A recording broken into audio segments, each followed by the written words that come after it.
Okay, the putting thing. This review has not gone in any way, shape or form as planned. Not at all. I had this beautiful little plan of starting in the studio at the clubhouse and then went through what's going to happen and take you on the journey of day 1, day 2, day 3, using it at home, whatnot, seeing the progress I make with start line and strike location and whatnot. But this guy is either the greatest putting training aid in the world or the one that's going to give you the yips. I will definitely go into more detail as we go on this journey, but I'm going to definitely do the pros and the cons. They are massive in both ends. It's a full constraints-based tool. So if your putting stroke was in the spot where it was when I started, I mean, I haven't looked at my stroke for a long time. Just love to look at ball striking, not damn putting, but you know, my path was getting too far left, lots of toe strikes. And this guy effectively has helped with that. It has absolutely destroyed my belief in my L.A.B putter I have. The L.A.B is now back in the, it's gone in the cupboard of doom.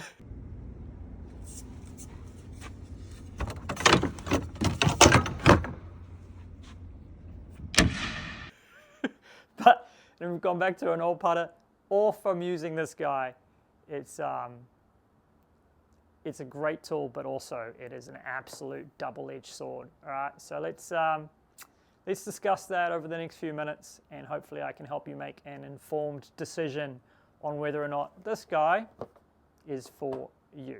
Let's dive on in. Okay, that intro ain't good, didn't it? All right, so the putting thing. It also comes with its own little bag, little cute bag. But how on earth does this thing? What is a double-edged sword? Let's start with the cons. Let's get that out of the way. Address the pink elephant in the room. How could this potentially give you the yips? Number one, its ability to help you get your zero line correctly. This is super cool. This little thing that actually when you put down on the ground and it helps you find where zero is before you start building effectively your gate drill, which is your constraints, is fundamentally brilliant. It's also kind of doubles up as a perfect roll tool where you can go hit putts on this gate and then quite quickly see that the same line, the exact same start line curves a little left or a little right sometimes, so you start to realize, oh, hang on, these greens are not perfect, which 90% of the time, depending on what you're playing, 99% of the time, a putt outside of 15 feet or even outside 10 feet, when you hit that same putt twice or 3 times or 4 times, the ball just sometimes curves, doesn't curve. So that's great. It's also fundamentally spectacular when you can literally put it on the ground and then challenge your own aim. So you can put it on the ground, line it up perfect, and then come stand over the ball and look down and be like, man, that's not right. So that's both brilliant, but also can put you in the seed of doubt moment where you go, oh, hang on, my face isn't square. Oh, hang on, my putt isn't right because I can't see straight. Before you even hit a putt, it can put you in this situation of, wow, this is what aim looks like, and also, holy moly, I can't aim. And good putting is not about developing doubt. Good putt is about developing confidence. So this part of the tool is both brilliant and extraordinarily challenging. It can teach you aim, but it's going to challenge you, especially if you don't currently aim your putter face straight or your eyes aren't in the perfect spot for you to see what straight is. It's going to put doubt in your mind. But again, if you use it enough, I think, well, for me, it trained me, and for me, unfortunately, it meant that my L.A.B, which when I ordered it, I didn't put enough lines or the right lines on it, I just couldn't trust the aim. Now, once you've done that, great. Now, the part that is going to give you the heebie-jeebies is the gate. Now, for me, I was striking, when I started this journey, everything on the toe, like badly. With the path working a little bit across the ball, I kept catching the toe of the putter. So that means I kept clipping the inside guy all day long. Now, very easy to adjust to your putter, which is great. But when you keep making putts and you keep clipping it, it's going to give you the heebie-jeebies. You're either going to do one or two things. You're going to absolutely freak out that your stroke is horrendous, which probably is if it was like mine, or you're going to do something about it. You're going to find the solution. It is not going to tell you what to do. It's just going to keep telling you what you're doing wrong. So the only way you get success is through training. Good and bad. Sometimes having those arc putters are great because you're just graining in. You're not really thinking, you're just doing.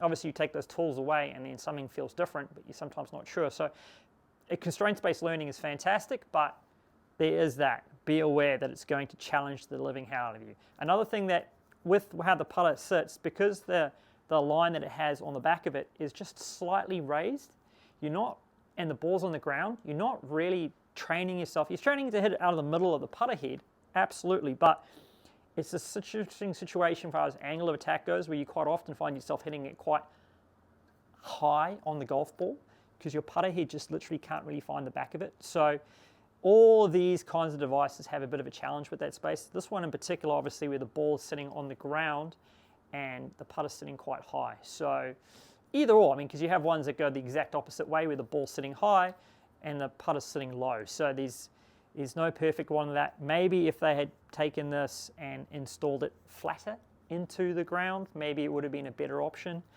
Or if they had even better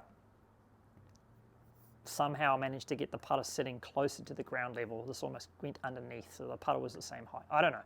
But that is one good and pro and con. Like I said, all these things have pros and cons when it comes to figuring out how to build something, but definitely you'll find strike location does get a little bit high. Does it make you hit more up or down on the ball? I can't really tell you, but it definitely doesn't necessarily give you center strike. It does give you sort of center low strike.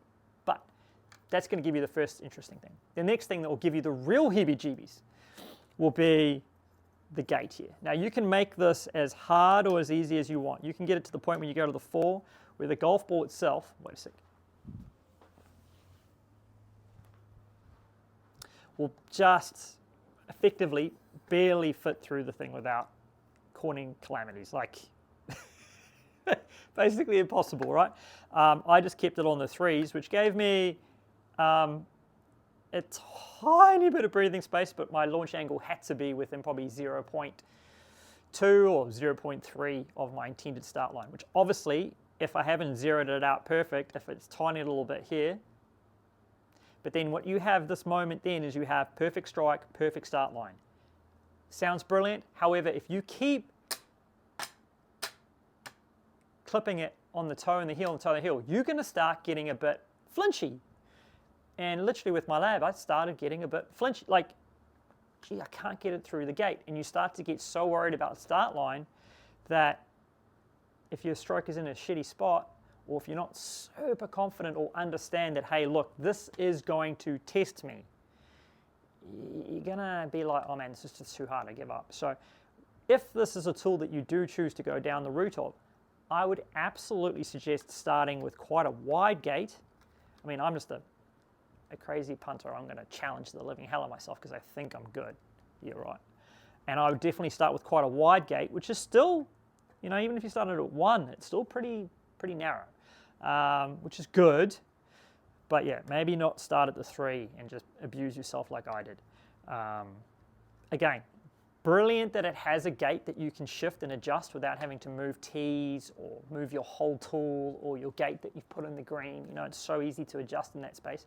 But it also means when you are putting, if you're going on like a carpet surface, I found that if you do clip this too many times, it can easily move a tiny bit because it's got little grippers, but they're not really all that super effective on carpet. They're good, but on the green, obviously you can literally get the tees in there and it doesn't move. But if it does move just a tiny bit, suddenly your gate's in the wrong place, and then you can start to have very ineffective practice because you're training literally the wrong start line to your intended target. So you've got to be very careful with that.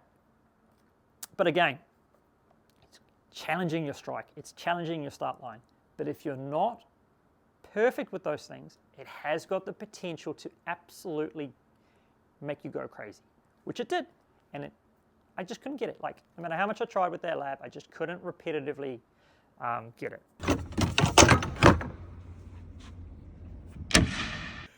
Those are the those are the cons, okay? Where you literally, it's fantastic at challenging you and giving you instant feedback on whether or not your strike location was perfect. Because obviously if you hit it all toey, it's going to go right. Hit it all heely with the putter, it's going to go left. Gear effect on putters is a thing.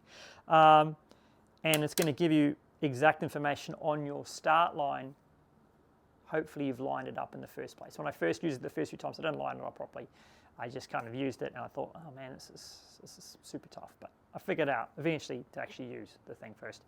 But yeah, absolutely fantastic, but extraordinarily dangerous for your confidence if you don't take the appropriate mindset in it while you're using it. You've got to see it as this is a challenge tool. It's going to challenge my stroke. It's going to challenge my start line. It's going to challenge everything.